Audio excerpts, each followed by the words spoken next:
नमस्कार।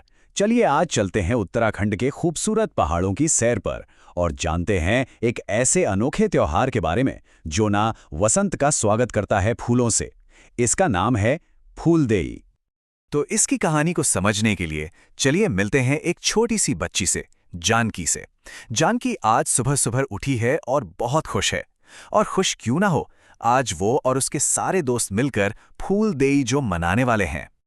और पता है, जानकी और उसके दोस्तों की तरह ही ये त्योहार असल में बच्चों का ही है। बड़े तो बस देखते हैं, मनाते तो बच्चे हैं ना। इसीलिए तो इसे बड़े प्यार से बाल पर्व भी कहते हैं, मतलब बच्चों का त्योहार। तो आखिर क्या है ये फूलदेई का त्योहार, क्यों मनाते हैं इसे? चलिए थोड़ा और गहराई से समझते हैं। देखिए, फूलदेई जो है वो उत्तराखंड का एक बहुत ही जाना माना त्योहार है।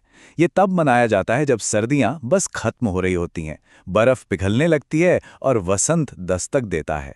हिंदू कैलेंडर के हिसाब से चैत्र महीने की संक्रांति पर। मतलब ये पहाड़ों में बहार आने का जश्न है, जब चारों तरफ बस फूल ही फूल खिल जाते हैं। अब इस पूरे त्योहार के जो हीरो हैं ना, वो हैं बच्चे। उनकी एक बहुत ही खास भूमिका होती है और उन्हें एक बड़ा प्यारा सा नाम भी दिया गया है। जानना चाहेंगे क्या? उन्हें कहते हैं फुलारी। तो ये फुलारी कौन है? अरे ये वही बच्चों के झुंड हैं, जैसे हमारी जानकी और उसके दोस्त। हाथों में छोटी छोटी टोकरियां लेकर ये पूरे गांव में वसंत के आने की खुशखबरी सुनाते फिरते हैं। और इनका काम क्या होता है? दिन भर में ये तीन बड़े ही प्यारे से काम करते हैं, जो असल में इस त्योहार की जान है।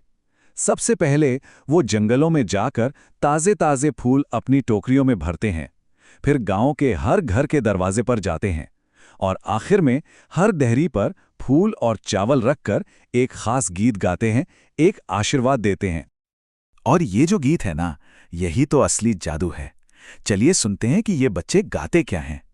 तो हर दरवाजे पर पहुंचकर फुलारी अपना गीत कुछ इस तरह से शुरू करते हैं और फिर इस प्यारी सी शुभकामना के साथ वो अपना आशीर्वाद पूरा करते हैं।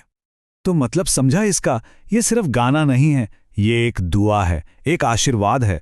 बच्चे कह रहे हैं कि आपकी देहरी हमेशा फूलों से भरी रहे, घर में खुशहाली आए, अन्न के भंडार कभी खाली ना हो और सबको माफी मिले। कितना गहरा मतलब है ना? अच्छा, तो एक तरफ बच्चे ये सब कर रहे हैं, दूसरी तरफ पूरा समुदाय भी तो इनकी राहें देख रहा होता है। वो भी पूरी तैयारी करते हैं। हाँ, तो फुलारी के आने से पहले ही ना घरों में साफ सफाई हो जाती है। दरवाजों की देहरी को गोबर और मिट्टी से लीपा जाता है। मतलब एक तरह से घर को तैयार किया जाता है उन नन्हे आशीर्वादों को अपनाने के लिए। और यही तो इस त्योहार की सबसे खूबसूरत बात है। ये एक तरफा नहीं है। बच्चे आशीर्वाद लेकर आते हैं और बदले में पूरा गांव, पूरा समुदाय उन्हें प्यार से तोहफे देता है। तो हर घर से इन फुलारियों को क्या मिलता है? उन्हें चावल मिलते हैं, गुड़ मिलता है, कहीं कहीं थोड़े पैसे भी मिलते हैं ताकि घी तेल खरीद सकें। और इन सबसे बढ़कर बड़ों का ढेर सारा आशीर्वाद। और ये सारा सामान एक जगह इकट्ठा कर लिया जाता है। तो ये सब देखकर एक बात तो साफ है, फूलदेई सिर्फ एक रस्म नहीं है। ये तो प्रकृति और हमारी संस्कृति के बीच जो गहरा रिश्ता है ना, उसका जश्न है। अब याद है वो सारा चावल और गुड़ जो इकट्ठा हुआ था? दिन के आखिरी में उसी से बनती है एक मजेदार दावत। कभी हलवा तो कभी साई पापड़ी जैसी मिठाइयां बनती हैं। और इसे कौन खाता है? वही सारे बच्चे एक साथ मिलकर। और प्रकृति से जुड़ाव की बात करें तो इस त्योहार में इस्तेमाल होने वाले फूल भी बहुत खास हैं। जैसे ये लाल रंग का बुरांस का फूल, ये सिर्फ सुंदर ही नहीं होता, बल्कि पारंपरिक दवाइयों में भी इसका खूब इस्तेमाल होता है। और फिर है ये चमकीला पीला फूल फ्योली। इसके बारे में तो कहते हैं कि जब ये खिलता है ना, तभी सही मायनों में वसंत आता है। ये वसंत के आने की घोषणा करता है। और हाँ, बुरांस की तरह ही ये भी औषधीय गुणों से भरपूर है। तो कुल मिला के देखें तो फूलदेई सिर्फ एक दिन का जश्न नहीं है ना? ये तो एक सीख है।